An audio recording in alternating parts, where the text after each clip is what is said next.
like I mentioned, Ice Cube, you know, that was what, 91 when you dropped My Summer Vacation. It's also the same year that you dropped your debut album.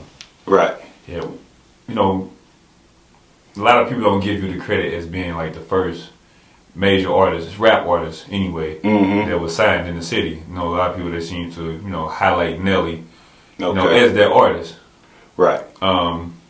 Which we'll get into a little bit later. But like I said, 91 was your debut album.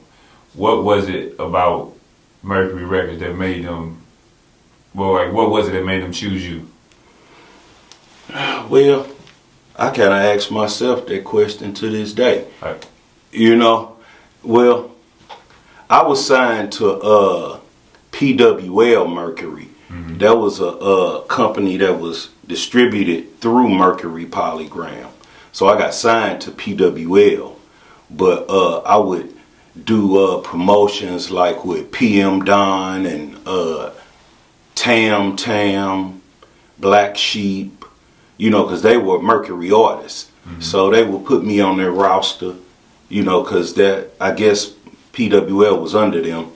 So I was signed to PWL. Well, I'm saying, like, was it, like, were you buzzing in the city, like, beforehand? Like, you had, like, a single that was, like, you know, buzzing around the city? In St. Louis? Yeah. They picked up on that, and they're like, oh, we need him. No, it wasn't like that. So it wasn't. St. Louis wasn't really like that. We had Early D.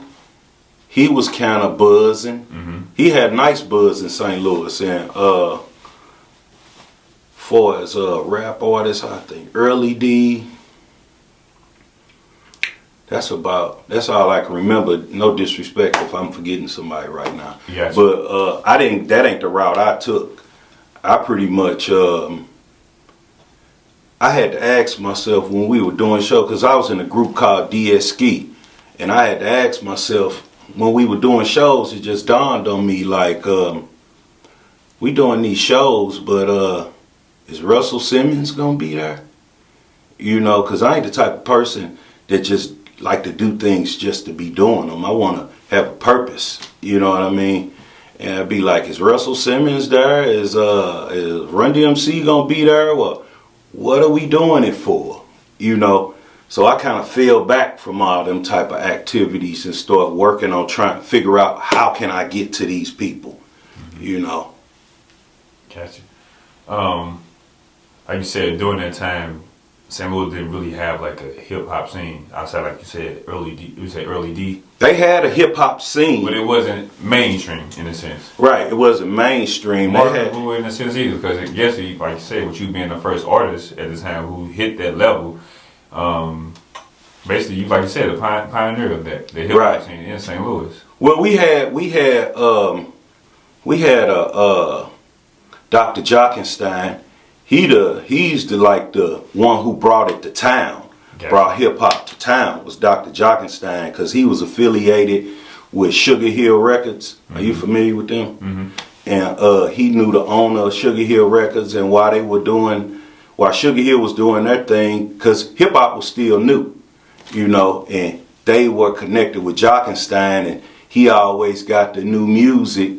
And I think they were WESL on a AM station, and he like the one who brought the whole thing to town, because he had like the roll call show. You heard of that?